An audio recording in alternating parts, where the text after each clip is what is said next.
Hello, everybody. Welcome back to the Phantom Effect. It is your host, Sam the Man Cosplay, joined by Mark. I'm pointing in the wrong direction. Mark, over here. Yep, that's where I'm over here. Yeah. Today we are going to be talking about Dungeons and Dragons and the funny shenanigans that go along with it, like death. And we are talking about this mostly because I experienced death in my recent D&D campaign, and I just need to talk about it, and Mark's letting me. Yes. Yes. But first we'll go with Mark. Yeah. What are some deaths that have happened in your D&D campaign? Tell me something funny. So I've killed. Oh, this is purposeful? Well, I thought he would live. I thought he'd live. Okay, continue. It was so Mark or Dungeon Master Mark, as he's been on the show a couple times. DM Mark, Yeah. We were playing in a campaign together, and he was actually pretty excited about this character. I think it was the first sorcerer he's ever played. Okay. I'm not sure. I can't remember exactly what the character was, but we were in like a cave dungeon kind of Whatever. area, and I was playing it was a homebrew subclass, a Phoenix Sorcerer. Oh. Because I really liked the concept. It was like unique fire spells, and the whole thing was that if you died, you essentially turned into an egg. And if your party was able to keep your egg intact for like a week, your character would hatch out with all of his memories from dying and everything, and would just appear again. An egg. So you essentially couldn't die if no one fucked up your egg. Sure. Nobody sat on you and cracked you open for breakfast. Whatever. And we were fighting something, and he was playing something and we were like level 2, so no one had a lot of hit points. And we were fighting something, and I went to ask our DM. I was like, "Hey, if I cast Thunderwave, like what would it do? Like would it hit Mark?" And he was like, "Yeah," but we had like one boss left, or only the one guy left. And I was like, "Mark, what are your hit points at?" And he was like, "I'm like near full." I was like, "All right, yeah, you should be fine then." Oh, he was not fine. Right. So the DM says the thing that every DM says, and that I've said as a DM, where it's the notice for like, hey, think about what you're doing. The also classic, you sure about this? Are you sure? And I went, yep. And he went, all right. You cast Thunderwave, and he was like, roll for damage. And I think Thunderwave at that low level is like 2d8. Something like that. Yeah. I critted on the spell. So I was already doing like so much where he was down to like, we rolled it on the damage and he was already down to like 2. The part we didn't think about was that we were in a cave, like I said. Right. Thunderwave throws you. Oh. Right? Yeah. So he gets thrown into the cave wall so hard that it causes like a d6 of bludgeoning damage, which he rolls more than a 2. Okay. He then falls down a crevasse for like 100 feet. And the falling damage outright kills him. Like there's no death saving throws. So like I brought him to like near unconsciousness. The wall brought him to 0, and the fall just straight killed him. Murdered. So it was like end of the fight. Like I was like, Thunderwave! Oh, you're dead. Oh. Oh God. All right, campaign's over, guys. And we're done. We played for like a few more weeks after that, but like Mark had been taken out of it. It was like he spent so much time on this character and the backstory and everything. Damn, Mark's like, I don't want to play anymore. And I just flat out murdered him. Yeah. In cold blood. Yeah. How could you? I thought he would survive Make it. it. Yeah. And that is the lesson for today. If you think your companions will make it, they won't. Mm-mm. They just won't. Mm-mm. Mm. They never will. Ugh, I could hear you go, like, swallow your water. I have a really good microphone.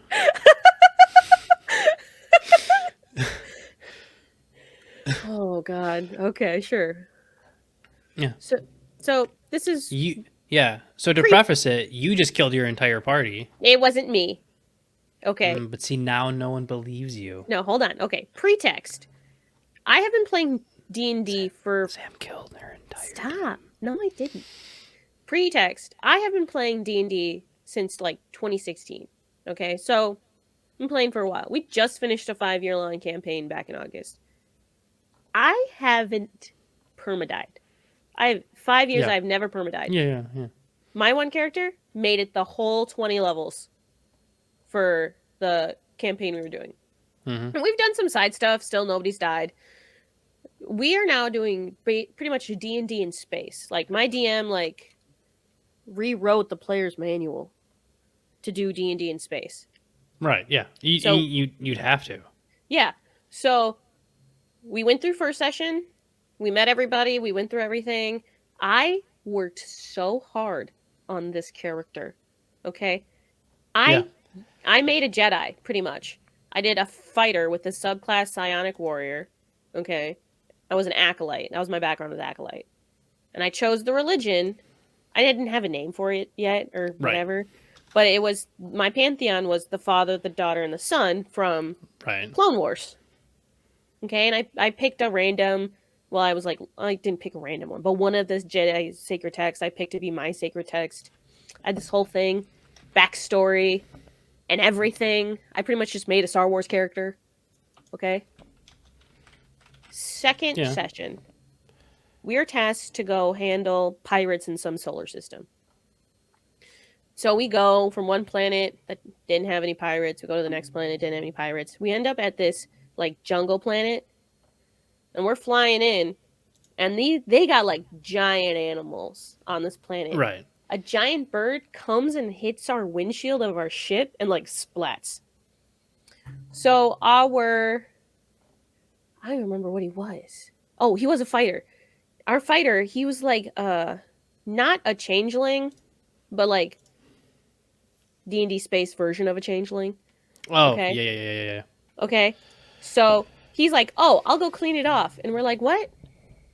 We're flying. He's like, no, I got it. He jumps out the ship, rolls his D20, stays on. He goes, cleans the bird gunk off our windshield while we're still flying. Rolls his 20, makes it.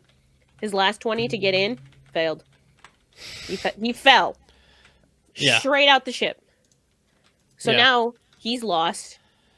We have to go land. Go find him. We had to travel 10 miles.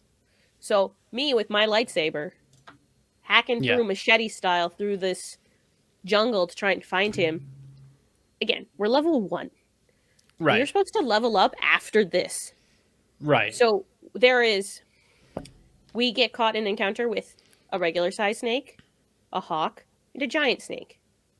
Okay? The giant snake, just at the end, takes our only person that can heal. I don't remember what Paige's thing was. She was a robot. Her name was Mona. M-O-N-A. Mona. Okay, nice. Crushes her. She fails all her saves. Dies. Okay? Our spy, which is Rogue. Right. Who only has, like, a sniper rifle. Lost the hand-to-hand combat. Didn't die. Came back with 1 point. So it was just me alive. I beat all the enemies because I was also a fighter. We didn't really figure this out too well when we had 2 fighters in a campaign. And so we get through that. We realize that there's no saving Mona. Her entire body got crushed. There's no, like a soda can. Smushed. Mm-hmm. So we end up going back to our ship, trying to find the pirates. We found them. Okay, we ended up finding Tyler's character. His name was Chaz. No. We ended up finding Chaz. We all went back to the ship. We've got this crushed robot body on board. We find the pirates, start following them to whatever planet they're going to, which ends up being a gaseous planet. Okay. We're flying in. Our DM Josh goes, "You see the pirates' ship nosedive into the earth or the ground or whatever, to the planet. My pilot, the rogue, goes, okay, I'll nosedive." Rolled a nat 1 on her piloting check, because that's a check we have, is piloting. Well, it makes sense. It's the same thing when you're doing like a ship in D&D. You have to roll a d20 like every day you're on the water to see if like you can still know where you're going, whether you hit something, or blah blah blah. Yeah, so that was like her piloting check on whether or not she can make it to whatever we were doing to nosedive into the planet. She rolled a nat 1. Yeah. Gets the D100 out, because the 4 of us play together and my DM is in Minnesota. So she gets the D100 out because we have a real physical one. She rolls it on the ground because it's so big. And then we watch her collapse onto the ground. Yeah. Because she rolled a nat 1 on a D100 roll. Nice. We just watch her collapse to the ground and start like, no! And we're all like, what? What is it? And we were in her house's basement. So her mom is like upstairs. And it's just the 4 of us going, no! And she tells us we all rolled a D. She rolled a D1 on the 100. Our DM goes, you nosedive straight into the planet and blow up. You're all dead. And we're like, no! We had no death saves. Nothing. Because gaseous planet. It's rocket fuel. It's instant implosion. We all exploded. Yeah. On impact. There's no saving us. And that was our first ever. Yeah. Like TPK. Yeah.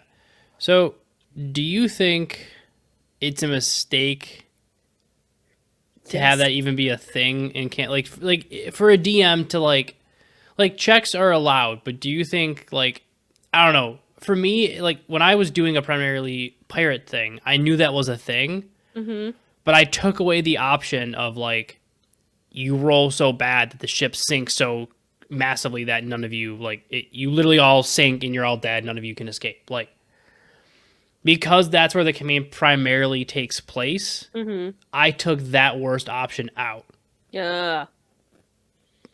Do you feel like in a campaign in place, do you feel like that should have been taken out? See, I feel like that kind of thing should be taken out if we're just cruising along. Because we were just cruising along and my DM was just like, roll a 20. Do a piloting check. And we're like, okay. Rolls. Nothing happened. I feel like that, though, what we did deserved a check because we were literally nose diving into a planet. So, like, that's understandable on how well Natalie's character, Dart, could like, maneuver us into whatever hole the pirates went into in the ground. That makes sense. But, like, yeah, if we're just cruising through space and my DM's like, roll a piloting check, and we're like, okay, roll a piloting check, nothing happens. Right. I don't see the point of. I don't know if he did an exact comparison, but a giant snake in 5th edition is a CR2. That's an impossible task for level 1 characters. Like if you plug it into Morton, there's a website, I'm blanking on the name now, but I've used it before. I used it when I DM'd, where it tells you like based on what level your party are and what monsters you're having them fight. Is this an impossible fight, a hard fight, an easy fight, blah, blah, blah. I know for a fact that a giant snake by itself against 4 level 1s is a hard fight. You introduce you introduce anything else, and I mean anything else, like a CR18. You introduce anything else, it jumps to an impossible fight. Yeah. I already feel that's too much. I couldn't tell you on what he used. If it was like the original. Again, it could have been nerfed. It could have just been like a CR. It could have been a CR1 or a CR a half, which maybe would make sense. No, I did end up killing everything because I am a fighter. I was a fighter. Was past tense. Yeah. So I did end up murdering it, but Mona ended up casting Frightened on it, but it still crushed her because it was still just slowly constricting. Okay. But not in she cast Frightened, but it didn't let go. I Right. think so. That is. So the frightened condition Mhm. in D&D. Mhm. I'm assuming he probably copied this exactly because why else would you change it? Right. It's disadvantage on any ability check or attack roll.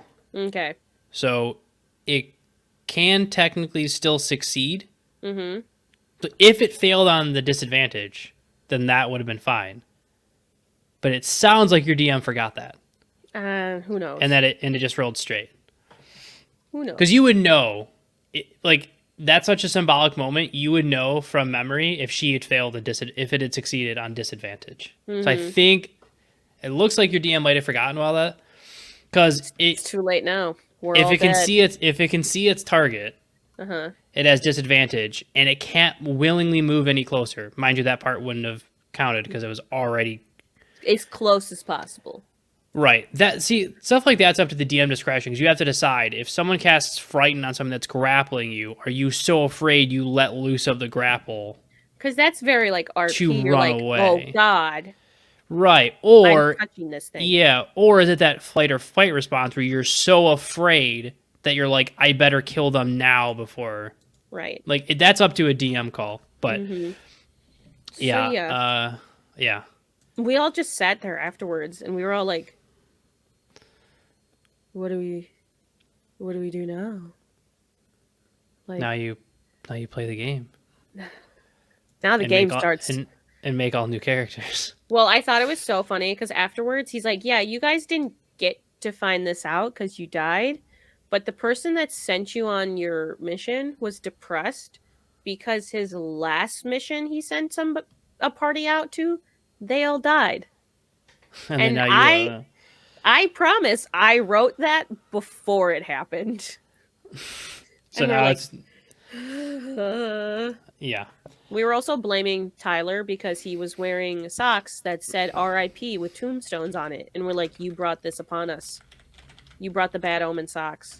Now look what you've done. You can never wear those socks again. I I wanted to, I don't know, I haven't really done much else in terms of like dying. Because up until your point, I have not lost a character. I've been unconscious and been on like 2 failed death saves. Yeah. But then I've succeeded past that. So I don't know if I've really had many other experiences. The loss that I felt last night. No, but I've been in parties where someone else has died. Oh yeah, 100%. Like, but it's never been like in a crazy dramatic way. It was like someone got knocked down to like in the last fight I can remember in a campaign I was in, the person got knocked down to like 0 and they were surrounded by enemies. Ew, there's no comeback. So 3 of the 4 of them rolled to attack other people because we were all still engaged in combat. The 4th one rolled and in role play terms, looked around, saw that every one of his friends was engaged with somebody else. So it looked down, saw the bloody person still breathing, unconscious, and went and just dead, just dead. Terrible. Terrible. And like the 5-year campaign, we have lost. Paige's character was a druid. We lost her a couple levels in. She wasn't mad about it though, because she didn't really want to play her anymore.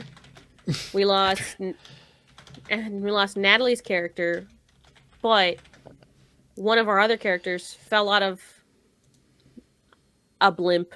I was about to say helicopter, a blimp in D&D, and fell and landed on them and killed them also instantly because she rolled the 2 on the D100 roll. Yeah. And killed her almost instantly. It wasn't instantly, she just failed all her death save throws. Yeah. So I do have a funny story about how I almost killed a character of mine. I Oh didn't. my god. I managed to survive with like 1 HP or something, but Uh-huh. I was playing a halfling fighter or something. Okay. Yeah. Because I just thought it'd be funny. Mm. Just a halfling like in full plate mail Oh yeah. walking around, just Mm-hmm. shin slicing everyone. Okay. Because again, I aimed where my height was. I wasn't Right. making a called shot, but where I was aiming just happened to be their legs. Shins. You were Uh, coming for shins. I now hate playing small characters, and I refuse to. Uh-huh. But this one, I was playing a halfling, and we were in a dungeon, and I literally for no reason, I think it was like when Leroy Jenkins the video had just come out, Stop. like Leroy not. Jenkins. And so I was like, all right, I was like, this will be funny.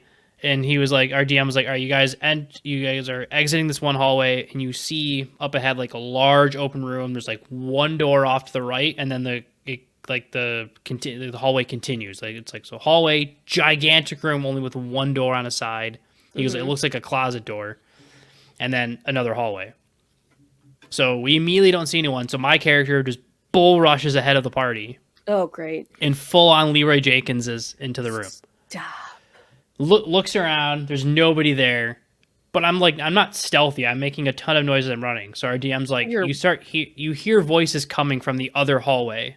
You start seeing like torches, and you hear a bunch of like you can understand it. He's like, it's kobold. You don't speak the language, but you've been around it enough. You know know it's it kobolds. enough. Like you know that Spanish doesn't matter Yeah, if you know doesn't Spanish you don't or understand? not. You don't know what they're saying, but you understand it's Spanish. Mm-hmm. Mm-hmm. So I was like, okay. He goes like, he's like, I'm giving you 10 seconds to figure out what you're doing. He goes, you're too far in the room to make it back to where your party is Out of the before. room. Yeah. He goes, might not be hit you, but they will see you. Like Mm-hmm. they'll come into the room and they'll see you running into the hallway. And we're trying to be stealthy. It's like, we're not too far into this dungeon that we're in. So Wow. I go, all right, I run into the closet place. And he goes, all right, you open the door. And he goes, it's literally a pantry. He goes, you can fit in because you're a halfling, but it's legit just a pantry. So I go, all right. So I go in and shut the door. My party's like 2 rounds behind me. Okay.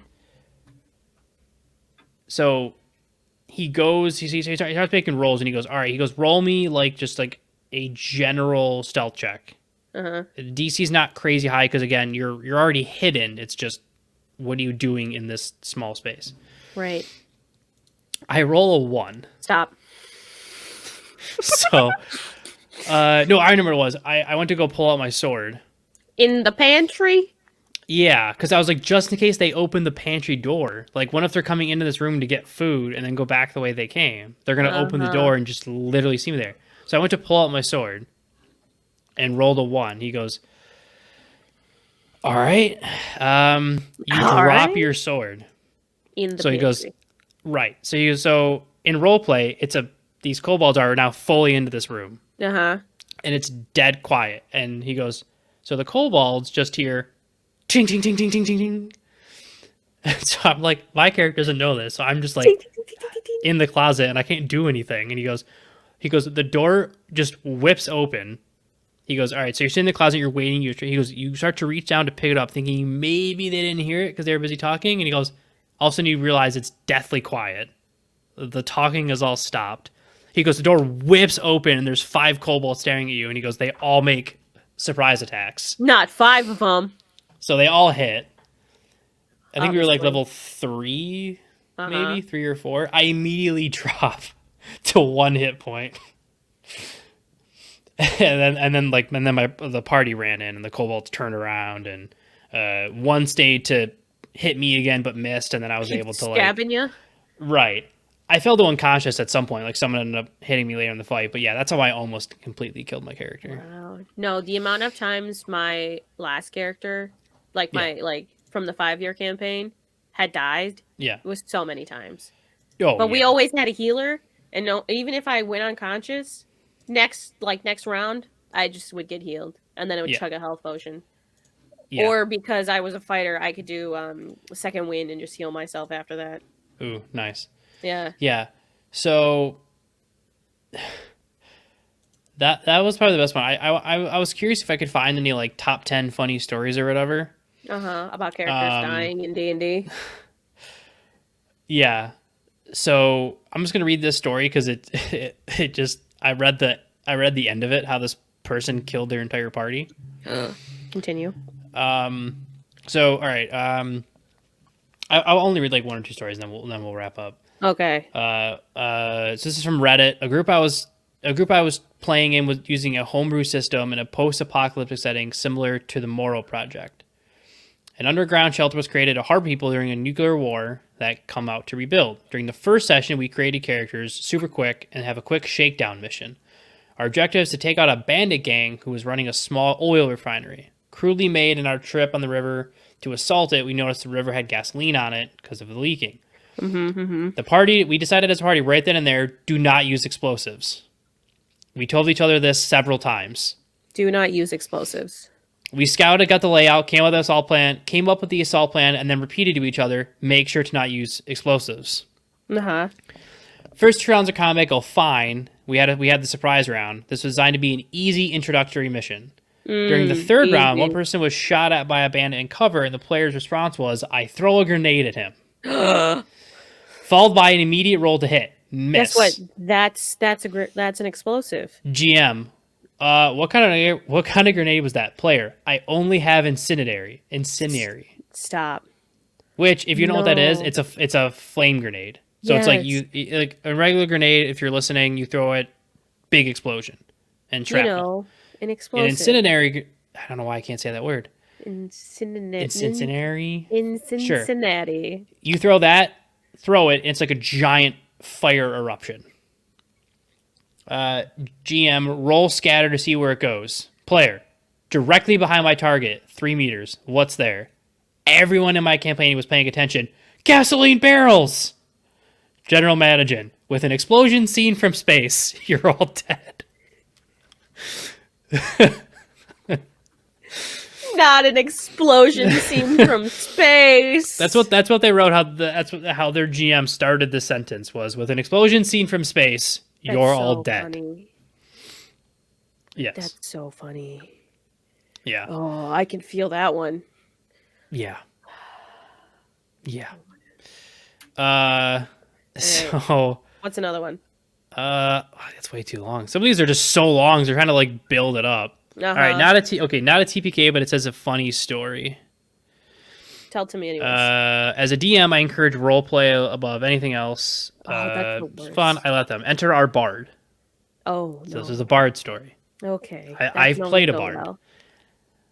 Again, Mark knows this. I loved the campaign we were in, but I never got to be a bard because every time I tried, I got shut down. You're like, no. He decided to take a skill, seduction. Makes sense. Mm-hmm. He tries seduction on a peasant girl. Rolls well, convinces her to go back to his room with him. Good job. Here's 20 experience. So they're not doing milestone or whatever. Oh, I prefer milestone. Later in the game, he runs into a gang of civilized bugbears living on the fringes of a rough human city. It's mugging time. Air quote civilized. Because that's what they put. I guess civilized. It's bugbears, like civilized, and like in terms of bugbears. Okay. It's mugging time. He decides to use his seduction skill. Rolls a nat 20. The whole table loses their mind, and he's all beaming and happy. Then I remind him what that means. The look of horror that crept over his face was utterly priceless. The TLDR is Bard seduces bugbear game becomes sex toy. Which, if you think about it, I mean, yeah, if you rolled a 20 on a group of bugbears... I'm horrified. I mean... Yeah. I don't even want to think about that mental image. Yeah. Okay, so here's one where the players did the opposite of what... I'll read this one, and that'll be the last one. Okay. Okay, no, I'm reading players saying this is on the GM, not the players. Damn. So I'm not going to read that.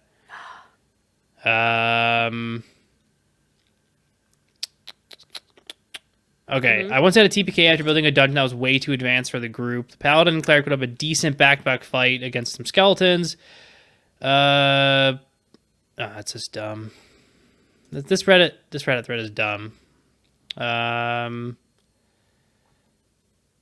It's not. I thought there'd be like more websites to just flat out funny stories of Damn, I feel like I see it every time I'm like TPKs. scrolling through like Twitter or something. And then you go and you try Yeah. and look for it and you're like, no, there's none. No, you don't get any. Yeah. So I guess you just get our stories, and then the one story I was able to get. This isn't a TPK story, but I will share this story of what I read on a dungeon master who the party just gave up on whatever the dungeon master had planned. Oh my god, lay it on me. So I read it on Reddit a long time ago. Apparently, the dungeon master had set up like the campaign of they were like all heroes. They're supposed to go like save the kingdom from evil and all that kind of stuff. Uh-huh.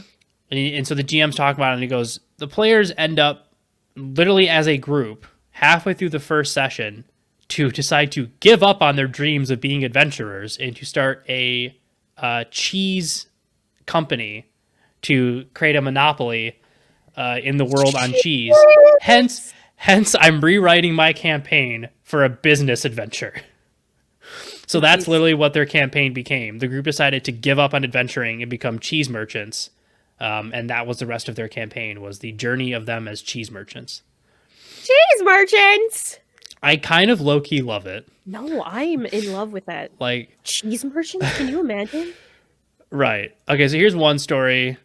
I found a different Reddit thread. I'll read this story and we'll end it.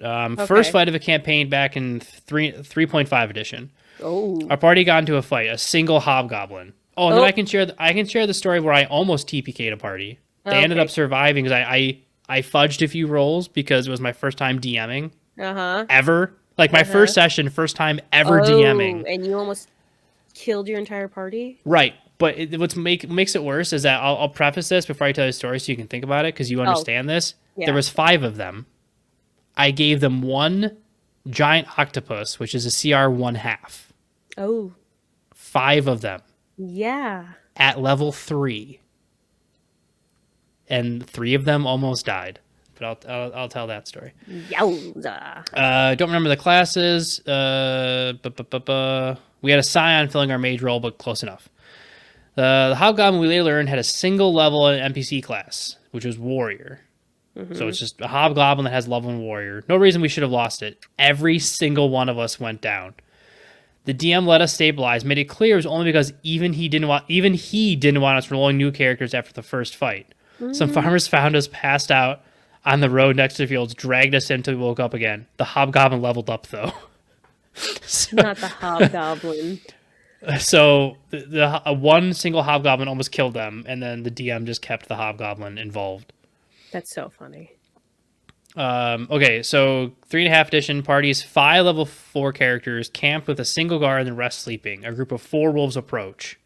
Guard rolls perception, nat 1. Wolves attack, coup de grace, low fort save, dead guard. Oh. Me, shit. Party rolls perception to hear commotion. 1, 2, 3. Wolves coup de grace guy in first tent, then the second guy, then the third guy, then me. I just TPK'd my entire party with 4 wolves. You all awake from a horrible nightmare about wolves. Game continues. Oh no! Game continues. Game continues. Could you imagine? You all died. And that was just a terrible dream. It was a terrible dream. You imagined everything. I almost wish that would have happened. When I was texting GM Mark earlier today, DM Mark, he was like, that'd be so funny if you all just woke up from a nightmare. Or you guys were clones. And you just continued playing the same characters. Yeah, I mean, you as a DM, you could be like, does everyone agree to this? And if everyone was like, yeah, there could be some funny moments, and you could just roll with it. Yeah, no. They were all like, no takebacks. We're not doing that. I would go with the clone. I would like that because I feel like it'd be so funny to wake up in like a Bacta tank on like not Geonosis. What's the planet? The clone army. Yeah. I think it starts with the... You're the Star Wars person. I know! I think it starts with a K. I don't remember. I can picture it.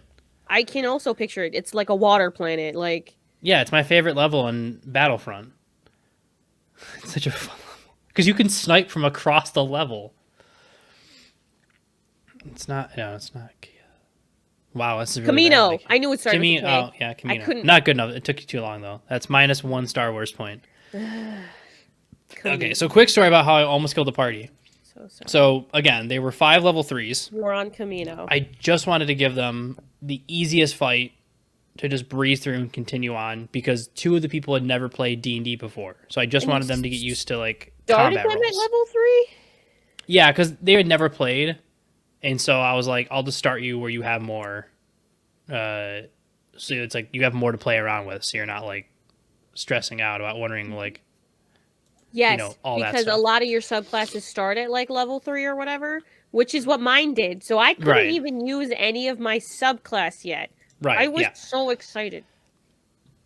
Yeah. So I was like, oh, they're like, you guys stumble upon some ruins, and I literally just took it from the scene out of Lord of the Rings. I was like, I just wanted to set up a Lord of the Rings scene. So I was like, you guys find these ancient ruins, which they were supposed to go to. They were supposed to find a clue there. And so I'm like, you guys find the ruins. You're at the ruins. There's a pond, a still pond, and just a bunch of ruins. So some of them start to explore the ruins, try to figure out like the hieroglyphics, and they're making like intelligence checks and blah, blah, blah. So I'm waiting and waiting for the inevitable one person to go, I'm just going to go up to the lake and start throwing in rocks. Cue me in my head going, yes. So they throw in the rocks, and I already knew this was going to be a surprise round, but I just said, I was like, you shouldn't disturb the water, which is like the quote from the movie. Yes. And the person's like, you dick. And I was like, as you say that, like, you know, I was like, as your character is just throwing in rocks, you on the last rock and you hear a ploop, ploop. And then curiously, you don't hear anymore.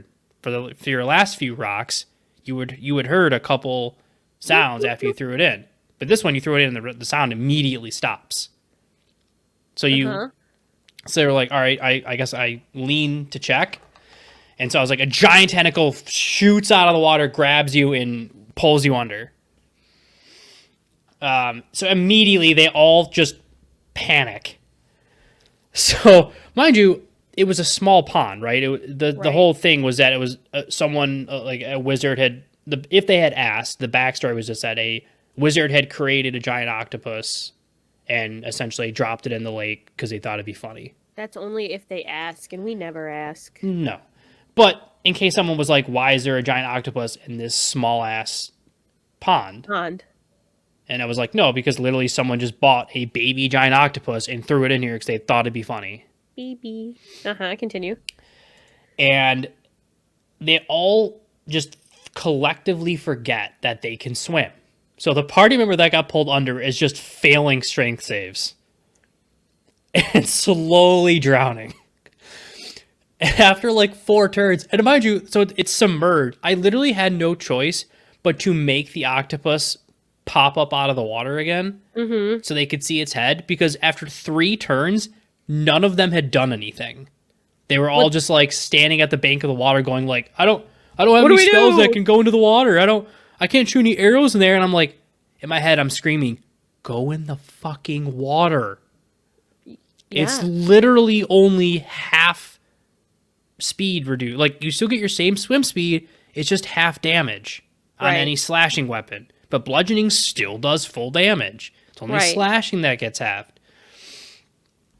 And, like, after 3 turns, I'm like, oh my god, I think it was Jackie that got pulled under. And I was like, oh my god, Jackie's going to die. They're literally going to stand on the bank of the water until a body floats up. and I was like, and she's going to immediately die. There's no death saving throws when you drown to death. You're just dead. Yeah. It's an octopus. It's not just going to let her go when she's dead. I was like, I have to roll to decide if it's going to let her go or eat her. So eventually, I just make it submerge. I just make it pop up. Okay. So they shoot it with 2 arrows. It fails its concentration, which lowers the DC. And then on her next turn, she breaks down. She gets away. So they start fighting it. And it's like the 7th round of combat. And this thing's still alive. It's only got like 30 HP. So and I'm like, dear Lord. I'm like, what is it? I'm like, Jackie's almost dead. She was underwater for a long time. She's on like 2 health. It's been slashing and hitting a bunch of the other ones. So then I'm like, all right, it's gonna do its other thing now. It's gonna grapple someone again. So I grab another party member. They fail their check. It pulls them under the water, and I have it use inkjet, and it shoots like 15 feet away. Again, they spent the next round and a half just staring at the water until finally, 8 rounds in, someone goes, "Can I dive into the water?" Oh my god. Yes. Dear Lord, yes. Get your ass in the water. And it was like the fighter or the barbarian. So they dove into the water and they're like, I don't really see much. I'm like, swim out of the black ink. Go in another area. They're like, oh. So they swim out of the black ink and they was like, you see the giant octopus trying to eat your party member like 10 feet away from you. And they walk up. What do you do? Yeah. They walk up and just rip the tentacle off of them. They go up to the surface and the person just stays underwater and kills them. And I'm like, so 2 of them stayed at full health because they literally just stayed on the bank and did nothing until the octopus popped up over the water. And 3 of them were at less than 5 health. And that's how I almost killed my entire party with one giant octopus. Yeah. That shit's crazy. It just goes to show you, whenever you think you're like, I'm going to give them an easy combat, they will figure out a way. It's never to easy. Make it the most difficult combat of their entire life. And then you'll spend hours preparing a boss with all these powerful spells and abilities, who then will fail all of his checks, and the party members will crit nonstop and kill your boss fight in 2 rounds. Oh, that was me? Yeah. At the end of my campaign, I was level 20. Level 20 fighter can crit 17, 18, 19. I would just crit constantly. Yeah. We did that to Mark once in one of his boss fights. Because we all critted really early on, and the guy kept failing all of his spells, and we killed his mega boss fight in 2.5 rounds, which was awesome. Poor Mark. Yeah, D&D's fun. So it is. Sam, you started us off this week. Are you also going to end it? Sure. Right now? Are we done? Yeah. Oh, okay, we're done. I think we're done. I think we're done. That's a good way to end it. That's how we have to end every podcast now. It's just us going. Are you done? Are we done? Are we done? Have you decided to stop talking? Have you decided to stop talking? No. All right. Yeah, I think we're good. Okay. Well, thank you everybody for listening to whatever this was. Us talk about deaths in D&D. If you have your own death you think is funny, we'll probably think it's funny. Leave a comment wherever you're listening. Leave a review. Tell us why you think that's funny. And maybe we'll read them. Maybe. Especially, I don't know, somewhere. Maybe. But only if it's funny. Yeah, so be funny. If not, we're just going to ignore it. Thank you for listening. You can follow us everywhere at The Phantom Effect. Facebook, Twitter, Instagram. That's new-ish at this point, yeah. Newish, yeah. Yeah. And then we'll see you all in the next Phantom Effect. Yeah. So. And as Sam's internet cuts out. Your internet's cutting out for me, so whose really internet is it? I think based on history, you. If you want me to share on our Facebook pages all the blank blue screens that you sent me 5 minutes before recording. Mark, my computer won't turn on. That's not internet.